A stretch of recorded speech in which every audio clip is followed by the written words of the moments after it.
Hello. Hi. You know, uh, it was on 30th of uh, July, 30th of July every year. It's an extraordinary day. I need to talk a little bit about 30th of July. They say that it's Friendship Day. It's Happy Friendship Day. Now, my WhatsApp, email, and other mediums keep getting bombarded with happy friendship day, happy friendship day, happy friendship day. Now, what is this friendship and how does friendship become happy? Can a parent be a friend with children? Can children be friends with parents? Can a teacher be a friend with student? Can the student be a friend with teacher? Do you really believe that friendship could be celebrated on a particular day? If so, then why? Where could we trace back the history of friendship to? Now, if we go back to ancient Greece, there were two Greek terms, erastic and erominus. What is erastic? Erastic is the old man, the lover. Erominus is the young man, the beloved. So in ancient Greece, when you talk about relationship, you talk about erastic. It's talk about relationship between erastic and erominus. So that's how a relationship between a old man and a young man. Now they used to eradicate a female from relationship, not because they were rooting for homosexuality, but because they aligned slaves and women in a same pedestal. So, in that sense, the ancient Greek civilization is not so much homoerotic as much patriarchal. So, the ancient Greek civilization uh, is as much patriarchal as we have it around. Now, let's go back to friendship. Uh, Now, all the parents, they love their children and they want them to study the subject that parents want. They want them, the children, to study the subject that they think that they can have a career in. Now they can develop a academic relationship with exactly those fields and those epistemological disciplines that parents want them to. Now they would mix up with only those friends, only those sexed and gendered bodies that the parents want them to. Now they will mix up with that kind of society that parents want them to. Now they will marry eventually the opposite sex person, opposite sex body that the parents want them to. Now, obviously, there is therefore a hierarchy between parents and children. Now, because of this, parents uh, fail miserably to be friends with children. Now, I'm more interested in a relationship between a teacher and a student and professor and a student. So when you talk about the relationship between a professor and a student, we see the professor being worshipped as guru and the student being the follower of that guru. So when we say the teacher as a kind of a god or a kind of a semi-god or a kind of a demigod, that means you are developing or somehow you are recreating that old hierarchy between being the superior and the elite, and the follower and the victim. Now, now, when we talk about that hierarchy, be it between teacher and students, or be it between parents and kids, parents and children, the unfortunate part of that hierarchy is that it is incredibly patriarchal. And why is it patriarchal? It is patriarchal because it maintains, yes, it is patriarchal because it maintains the power structure. Those binaries, those power structures, those binaries which maintain patriarchy, which is maintained in capitalism, which is maintained in state ideology. So parents are like the state ideology, and they are more like the capitalists, they are more like the gods, and the students, the kids, the children, the juniors, they are more like the worshippers, they are more like the fanboys and fangirls, they are more like the slaves, they are more like the victims, waiting to be ordered by the parents, by the state ideological bureaucrats, and by the patriarchal agents. Now, when we unfortunately maintain this binary, this somehow negates the possibility of teacher being able to become friend. And once a teacher fails to become a friend, he almost becomes a perpetrator of an agent participating in patriarchy.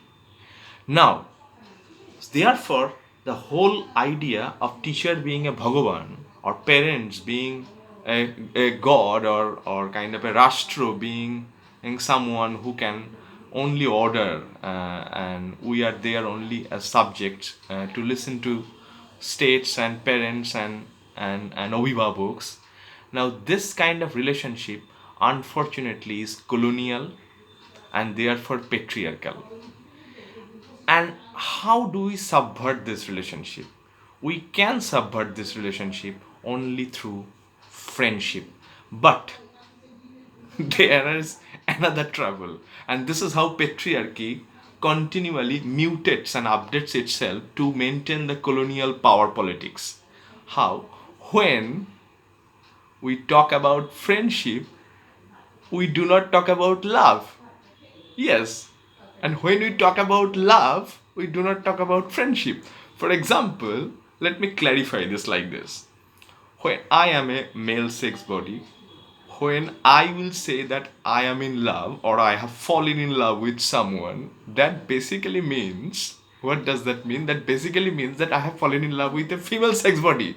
So if in order for it to be called love, it has to be between male and female. Now, if I am in a relationship with a boy, then that is not love, that is friendship. So, this is how extraordinarily friendship is somehow denied romance. Extraordinarily, this is friendship is incredibly denied love.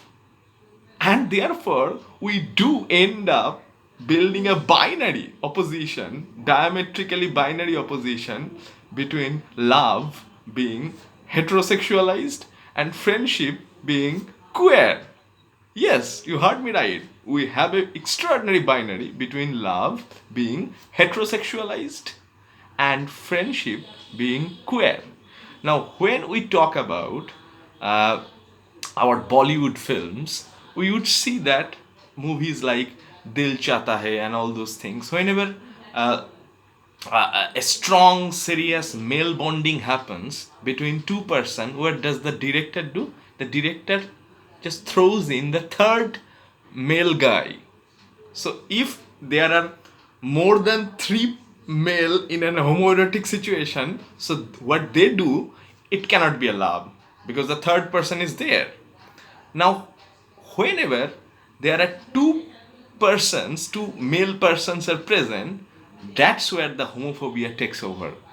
Now, what is incredibly interesting is that the presence of the third person somehow negates or nullifies the possibility of a gay relationship.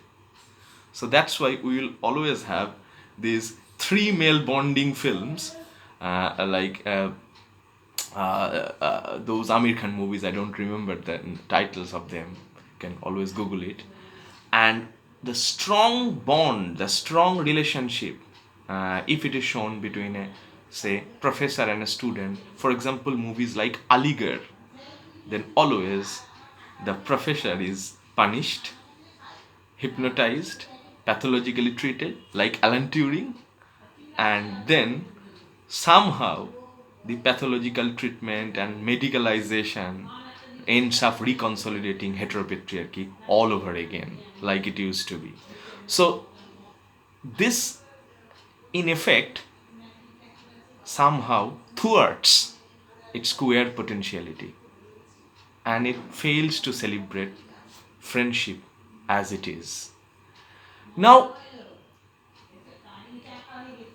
let's go back for a couple of more minutes to parents. Now, parents, they always control, regulate, and discipline the kids. Now, when we do that, we basically deny the boy, the girls, their agency. And therefore, if it has to be a happy Parents' Day, it has to be a happy Friendship Day as well. So instead of keeping Happy Parents' Day, Happy Friendship Day, Happy Father's Day, Happy Mother's Day apart, let's all query it up and let's all call them together Happy Friendship Day. Now, in the true sense of the term, Happy Friendship Day is only possible when the relationship between the erastic and the erominous, relationship between the teacher and the student, between the parents and the kids, the children, between the this and this would be taken to aporia. That is to say, when there would be no hierarchy between them, be it parents or children, or be it professors and students, only then that relationship would celebrate Happy Friendship Day. And it celebrates Happy Friendship Day not because suddenly they are in love, but because the power dynamics that was maintaining the hierarchy is collapsed. Because there is no power dynamics, there is no power structure, there is no power hierarchy. And that's why friendship is the only form of relationship that has the potentiality of challenging this politics of the power dynamics. It denounces, it subverts counterintuitively all kinds of power dynamics that patriarchy, capitalism, and state ideology keep on building us into, keep on interpolating us into. So, happy Friendship Day. Happy Friendship Day to all of you. Happy Friendship Day to all of my teachers. Happy Friendship Day to all of my students. And Happy Friendship Day to all the kids, all the children. And Happy Friendship Day to all the parents listening to this YouTube upload. Thank you.